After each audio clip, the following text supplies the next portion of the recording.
नाशिकच्या ग्रामीण भागाला थंडीमुळे हुडहुडी भरलेली आहे। निफाडचा पारा 11 अंशांपर्यंत घसरलेला आहे। थंडीमुळे गहू हरभरा पिकांना फायदा होणार आहे। गुलाबी थंडीमुळे पहाटे जॉगिंग ट्रॅकवर व्यायामासाठी नागरिकांची गर्दी होताना दिसते।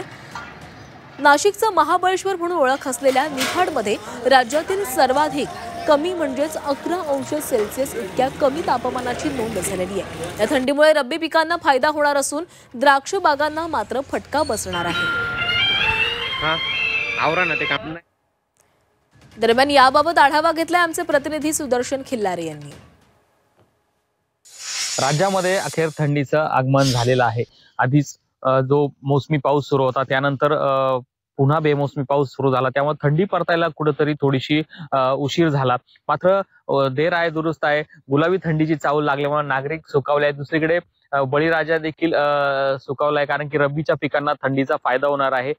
नाशिकच्या निफाड तालुक्यात निचांकी तापमानाची नोंद झाली, 11 अंश इतकी नोंद झाली। सध्या आपण नाशिकच्या निफाड या ठिकाणी आहोत। या ठिकाणी कांदा लागवड आता मोठ्या प्रमाणात झालेली आहे। त्यानंतर गहू हरभरा ही जी रब्बीची पिकं आहेत यांना थंडीचा फायदा निश्चित होणार आहे।